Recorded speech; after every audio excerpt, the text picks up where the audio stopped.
So sir Srinivasa Reddy గారు ఏలూరు నుండి. Sir good morning. Sir good morning sir. Yes sir.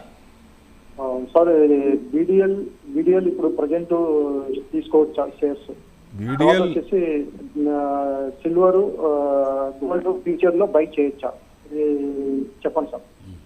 Future అంటే కొంచెం ఇది సార్, అది ఫ్యూచర్ అప్ అండ్ డౌన్ అంటే మార్జిన్స్ కొంచెం మెయింటైన్ చేయాలి. అంటే మీరు అంటే ఫ్యూచర్స్ కొని కొంచెం పెరిగినప్పుడు అమ్మటం అట్లా చేద్దాం అనుకుంటున్నారా, లేకపోతే లాంగ్ పెట్టుకుందాం అనుకుంటున్నారా? పెట్టేసినట్టున్నారు. ఎందుకంటే ఫ్యూచర్స్ కొంచెం ఈటీఎఫ్ కొనండి. ఈటీఎఫ్ కొంటే బెస్ట్. లాంగ్ అయితే ఈటీఎఫ్ కొనండి. లేదు ఫ్యూచర్స్లో నేను కొంచెం పెరిగినప్పుడు అమ్ముకుంటాను, ఓ 5% 10% అట్లా అన్నప్పుడు అది చేయాలి. ఎందుకంటే కన్సిస్టెంట్గా ఫ్యూచర్స్ పొజిషన్ మనం ఉంచలేము. ఎప్పుడు ఎలా అవుతుందో చెప్పలేము. ఏ నైట్ ఎప్పుడు ఎలా నెగిటివ్ న్యూస్ వచ్చిందంటే దాని ప్రకారంగా వాటికి ఏదైనా ఈక్విటీకి పాజిటివ్ వచ్చిందంటే అవి కొంచెం తగ్గుతాయి కదా. అట్లా అందుకని మీకు సిల్వర్లో సంపాదించుకోవాలి, మంచి ప్రాఫిట్స్ కావాలంటే ఈటీఎఫ్ అవి కొనుక్కోండి, అది బెస్ట్ డెఫినెట్గా. ఎందుకంటే షాపుల్లో కొంతమంది చేస్తున్నారు. షాపుల్లో కూడా దయచేసి చేయబోకండి. మనం కొనేటప్పుడు ఒక రేట్ చెప్తారు, అమ్మేటప్పుడు ఒక రేట్ చెప్తారు. ఒరిజినల్ రేట్ అదే. మీకు ఎక్స్చేంజ్లో ఏది జరుగుతుందో అదే ఉంటుంది, ఎవ్వరు దాన్ని కాదనలేరు. నేను క్రిప్టో కరెన్సీ కూడా ఎందుకు వద్దు అంటున్నా ఇదే కారణం. బయట అంటే ఒక రకం ఉంటుంది, అదే ఇక్కడ శీతకన్ను ఉంటుంది, చెక్కింగ్ ఉంటుంది, ఎక్కువ మ్యానిపులేషన్స్ ఏమైనా ఉంటే వాళ్ళు క్రాస్ చెక్ చేస్తారు, ఇవన్నీ ఉంటాయి. కాబట్టి దీని ప్రకారంగా వెళ్తే బెస్ట్ అని నా ఉద్దేశం. అది అలా చేయండి. భారత్ డైనమిక్స్ యూకే యూరోప్ నుంచి నాటో నుంచి ఎక్కువ ఆర్డర్స్ ఉన్నాయి. మన పాకిస్తాన్ వార్ చూసినాక మన స్ట్రాంగ్ ఆర్మ్స్ చూసిన కదా, వాళ్ళు యుఎస్ కూడా వాళ్ళని తరిమేసిన తర్వాత డెఫినెట్ గా వాళ్ళు ఏం చేశారు, ఇండియా సైడ్ చూశారు. వాళ్ళే పరిగెత్తుకుంటూ వచ్చి మనతో FTA అగ్రిమెంట్ చేసుకున్నారు. సో బీడీఎల్ హెచ్ఏఎల్ ఇలాంటివన్నీ లాంగ్ 3 to 5 years పెట్టుకుంటే ఆర్డర్స్ ఇబ్బడిగా ఉన్నాయి. కాకపోతే అది కంప్లీట్ చేసి వాళ్ళకి ఆర్డర్ ఇస్తే కదా ప్రాఫిట్స్ వచ్చేది. సో డెఫినెట్ గా హోల్డ్ చేసుకోండి. మంచి కంపెనీ అది. Yes sir. సార్ మరో కాల్ అండి, లక్ష్మారెడ్డి గారు జనగామ నుండి. Sir good morning. నమస్తే, చెప్పండి. విష్ణు ప్రకాష్ ఆర్ కుంగరన్న ఉంది, అదొకటి పారాదీప్ గురించి చెప్తారని.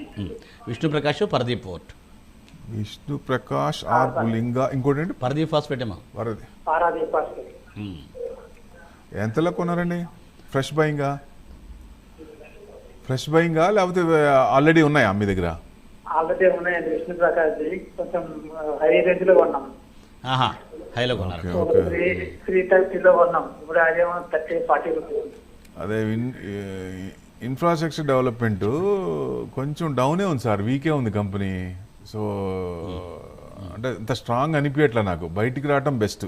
అంటే మీరు ఎంత లాస్ ఉన్నారో ఎక్కడ కొన్నారో చెప్పలేదు, లాస్ అన్నారు కానీ ఎంత ఉన్నారో చెప్పలేదు. ఏదన్నా ఎందుకంటే పెరిగే స్టాక్స్లో అట్లాంటివి ఉంటే growth oriented stocks, news driven stocks, పడి ఉన్న స్టాక్స్, యూటర్న్ తీసుకున్న స్టాక్స్, ఫండమెంటల్స్గా ఉండి స్ట్రాంగ్గా ఉండి ప్రైజెస్ డిఫర్ అయినప్పుడు అలాంటి మాటలు అయితే దీని బ్యాలెన్స్ అక్కడ చేసుకోవచ్చు. కానీ ఎక్కువ లాస్ అంటే చెప్పలేము. దాదాపుగా చూడండి ఎక్కువ టైం నుంచి డౌన్ సైడ్ కన్సల్టేషనే ఉంది. 28th May 190 ఉంది. అక్కడి నుంచి కొడతనే ఉన్నారు కిందకి. సో ఎక్కువ లాంగ్ అంటే ప్రస్తుతానికైతే లాంగ్ 2 years దాకా ఏం పెద్ద కనపడట్లా. మనకి డిసెంబర్ కూడా రిజల్ట్స్ కూడా బ్రహ్మాండంగా తగ్గినాయి. 296 crores అయితే 176 crores. మార్జిన్స్ కూడా మైనస్లో ఉన్నాయి. సో మేబీ వాళ్ళు డెట్ అట్లాంటివన్నీ క్లియర్ చేసుకుంటున్నట్టున్నారు. Maybe it takes a longer time.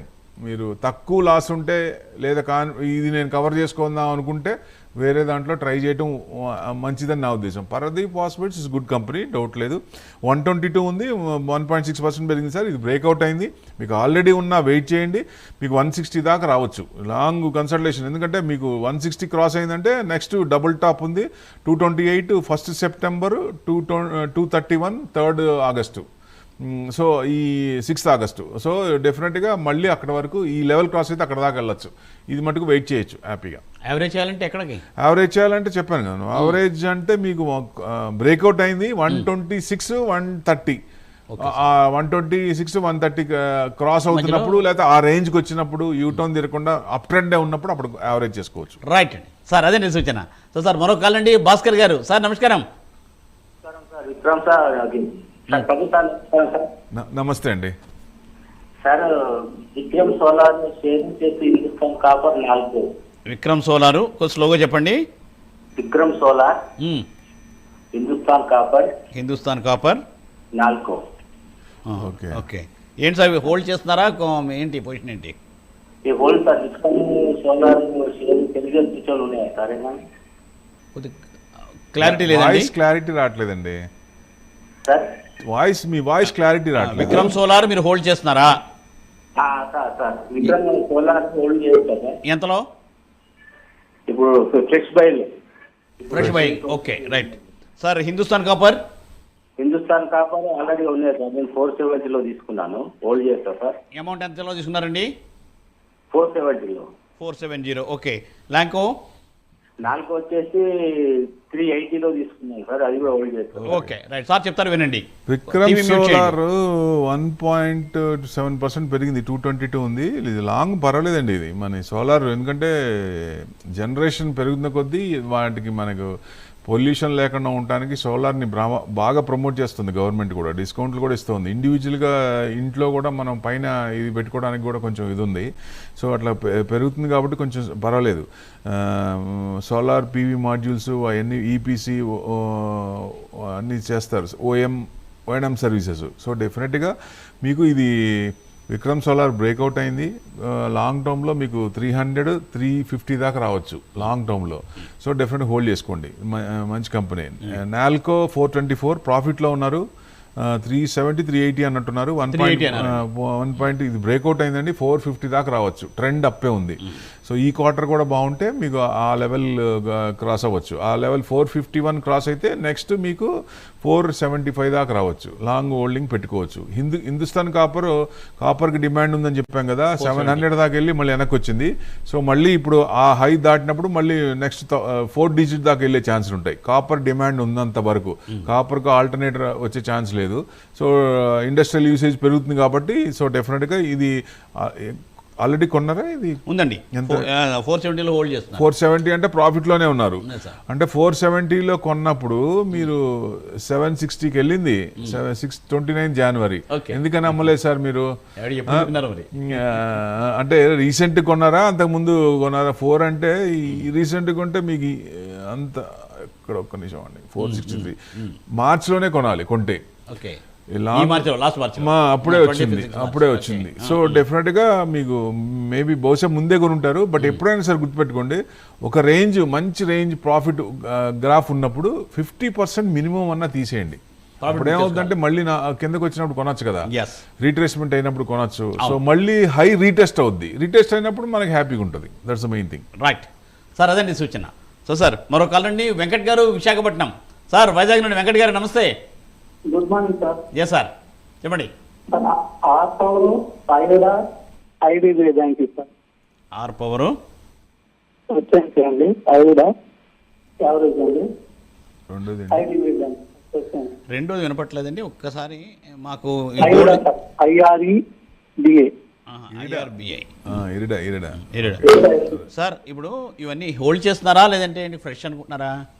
Fresh అంటే సార్ 3 ఫ్రెష్ అంటే. Okay, IREDA is long term sir. నేను ఎక్కువ సార్లు కూడా చెప్పాను, ఇది రెన్యూబుల్ ఎనర్జీ యూసేజ్ వచ్చినప్పుడు బాగా పెరిగే ఛాన్స్ ఉంటుంది. ఈ మల్టీ బ్యాగర్ అనుకోవచ్చు. లాంగ్ మినిమం 5 ఇయర్స్ తర్వాత కానీ మూవ్మెంట్ రాదు దీంట్లో. 3 to 5 ఇయర్స్ పెట్టుకున్నా పర్వాలేదు. సో లాంగ్ టర్మ్ కన్నప్పుడు ఏం చేయాలంటే ఎప్పుడన్నా అది పడ్డప్పుడల్లా, ఆ స్క్రిప్ట్ పడ్డప్పుడల్లా కొంచెం ఎక్రూడ్ చేయాలి. మీరు అనుకున్న టార్గెట్ ప్రకారం దాంట్లో ఒక 5%, 10%, 10%, లేదా 15% మీ ఇష్టం. దాని ప్రకారంగా ఎక్రూడ్ చేసుకుంటే వెళ్తే బెస్ట్. లోవర్ లోస్లో వస్తే యావరేజింగ్ రేట్ తక్కువ పడుద్ది. అది లాంగ్ టర్మ్ కాబట్టి 5 ఇయర్స్ అంటే 5 ఇయర్స్ అబోవ్ అయితే. సో అట్లాంటివన్నీ ఇట్లా చేస్తే బెస్ట్ అని నా ఉద్దేశం. సో అప్పుడు మంచి రేట్లో మనకి యావరేజ్ అవుద్ది. భూమి వచ్చినప్పుడు మంచి ప్రాఫిట్లు వచ్చే ఛాన్స్ ఉంటుంది. ఐడిబిఐ బ్యాంక్ 74 ఉందండి, 74 ఉంది. ఇది కొంచెం టైం పట్టుద్ది మీకు. 81, 82 క్రాస్ అవుతున్నప్పుడు అప్పుడు కొనండి. తర్వాత ఇంకోటి ఏంటండి, అంతేనండి. ఐఆర్బిఐ చెప్పారు. ఆర్ పవర్ మనం వద్దని చెప్పినట్టున్నాం లాంగ్ బ్యాక్ కూడా. ఆర్ పవర్ 28, 10% పెరిగింది. ఆర్ పవర్ కొంచెం బ్రేక్అవుట్ అయిందండి. ఏదైనా మీకు అంత పెద్ద స్ట్రాంగ్ అనిపించట్లేదు నాకు ప్రస్తుతానికైతే. పవర్ సెక్టార్ మరి ఎప్పటి నుంచో చాలా ఇదిగానే ఉంది. ఏదైనా మీకు హై చూస్తే 60 నుంచి మళ్ళీ 20కి వచ్చింది, 20 నుంచి మళ్ళీ ఇది ఏదైనా 35 క్రాస్ అయినప్పుడు మళ్ళీ ఆ రేంజ్కి వెళ్ళొచ్చు. అంతే, అదే రేంజ్లో కదలాడుకుంది. మేబీ 38 దగ్గర 40 దగ్గర మళ్ళీ యూటర్న్ తీసుకునే ఛాన్స్ ఉంటుంది. మీకు ఏదైనా ప్రాఫిట్ ఉన్నా ఏదైనా ఉంటే కొంచెం బయటికి రావడం బెస్ట్. అది ఫ్రెష్ ఎంట్రీ అయితే ఇక్కడ కొనుక్కొని ఒక 35, 38 దాకా వెయిట్ చేయొచ్చు. రైట్ సార్, అదండి సూచన.